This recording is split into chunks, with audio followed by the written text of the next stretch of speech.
Then we come to stop hunt. This is often referred to as the inventory transfer mechanism of the smart money. Okay, we will look at an example. They use this technique to trap amateur traders into bad positions and out of good ones. So what they will do is, let's say this is a nice resistance, all right.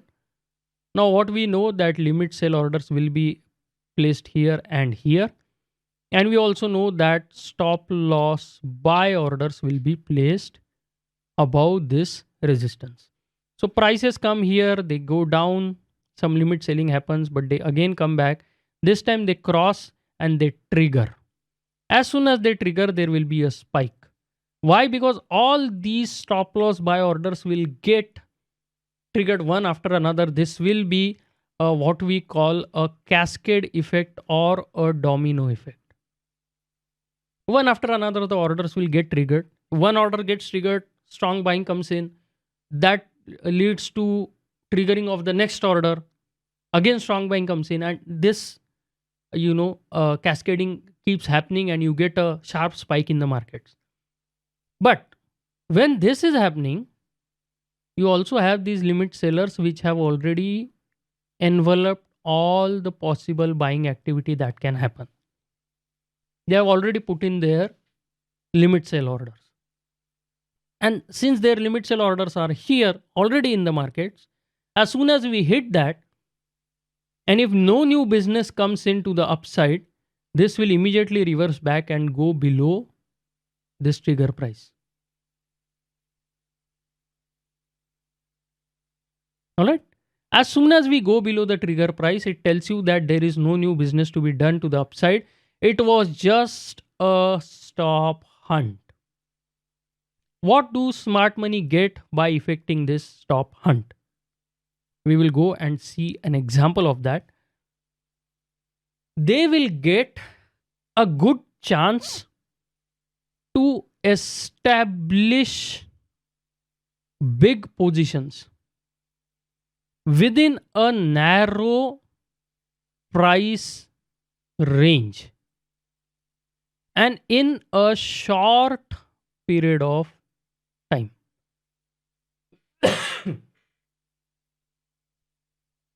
I'll say it again. They will get a chance, the smart money will get a chance to establish big, in this case, short positions in a narrow price range in a short period of time. What more do the smart money want? They don't have to wait for a sideways struggle, then wait for liquidity, and then slowly, establish their positions, being careful that they are not tipping their hand. It's a difficult task. They do it because they are professionals, and money won't come in easy, right? You have to do some difficult things. But this gives them a chance to establish big positions in a very, very short period of time. And then when the market moves in their favor, they are all happy, and they make their money. All right. But all the while, two things are happening here. Amateur traders are getting their stop losses hit, and breakout traders are getting trapped into this. They see stacked buying here. Okay. As usual, they will only look at information that serves their agenda. So if they are looking for a breakout, they will look at stacked buying. They won't consider that limit selling is also happening here from the smart money. So they will end up feeding all the liquidity to these smart traders.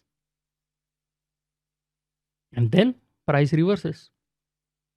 Let us look at some examples.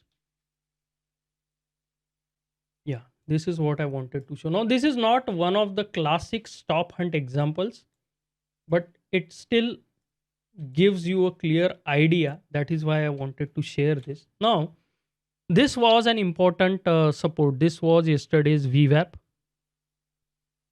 We knew that limit buying was going to happen above this. Limit buying was going to happen below this. What is happening here? First, a lot of limit buying happens. Smart money tries to stop the market, but it still goes below this reference. Stop losses are triggered, and you can see a big aggressive sell order coming into the markets. 2600 lots. Now, if so many lots are being sold, why the markets did not move down? You can see if you total all these orders, they will still not come to 2600. And these guys moved the markets 5 or 6 blocks. And this 2600 order could not move the market beyond one block. Why is this so? It is because here the limit buying was not aggressive, but here it was very, very aggressive. They put in all these 26, 2700, whatever the amount of orders they placed here at a single price. How do they know where to put their orders? Because these are smart traders. They have access to level 1 to level 100, level 300 data. So they know where all the stop loss orders are kept. So they will keep their order from the opposite side. And when it is triggered, they know that they will be absorbing all the inventory. So this is an example of stop hunt. Not exactly a stop hunt because it looks slightly different. And when I get a good example of stop hunt, I will obviously share it with you. But this gives you a clear-cut idea. Something similar to this will happen all the time. That once we break below that particular reference, suddenly price will move sharply, hit a level. Lot of orders will get traded here in a very, very narrow price band, and then the price reverses immediately. So this is an example of stop hunt, or something similar will happen when a stop hunt is happening. All right. Usually stop hunts will happen beyond visual references. All right. So like what? Like yesterday's high, like yesterday's low. So we could have seen some stop hunt below this reference. Did we see that? Let us check out today. Now here we actually managed to go well below that, and it was, and you can see the signs of stop hunt, but the smart money did not show up immediately. I will show you. You can see as soon as we cross below this yesterday's low, what you see is big selling imbalance. All right. And again, you can see big orders 1100, 800, 600, again 1100, 958, 859. All these are stop losses being triggered, or traders jumping onto short trades because it was a breakdown. And all the opposite sides hopefully are taken by limit buying. Now, how will we confirm that? You will have to see again that a lot of limit selling happening here. But now the price progress has slowed down. And now we are actually trying to get above the VWAP.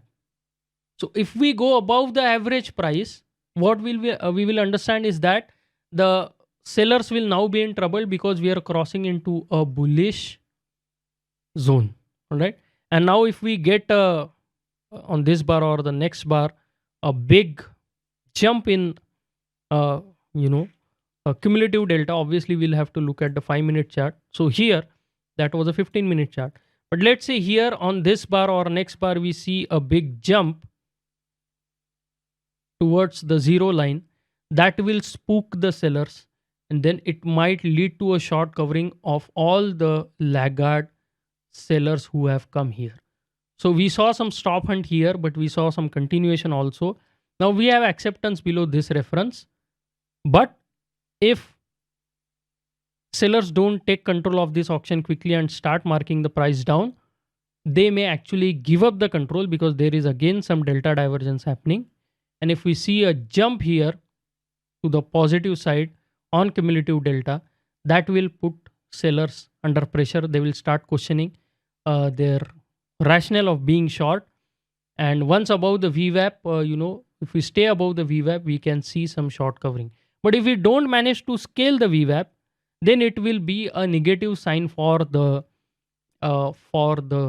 buyers, because they are putting in a lot of effort, and if they cannot even cross the VWAP, then it will be a failure for them, and the next leg down will be even sharper. All right.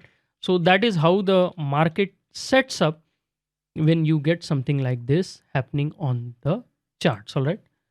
So here also, let me check if we have a stop hunt on Nifty. Let me mark yesterday's low. See, you can see again, what happens. Prices come back down. As soon as they break below yesterday's low, see this order, 1164 lots sold in just one box. What it tells you, that limit buyers had already placed their orders here. And when it was triggered, limit buyers got in and they could not push the auction lower. All right. And then it started moving sideways. Now, it can continue moving lower. It can continue moving lower if the buyers don't come in, and they don't push the auction higher. It can continue moving lower, but this limit buying did happen, and it has resulted in a sideways move. All right. So if they fail to take control, obviously, sellers will push the auction lower. But that was an early warning. Okay, this limit buying on Nifty, these limit buying on Bank Nifty was an early warning that maybe the auction might move sideways for a while because some opposite activity has come in. All right.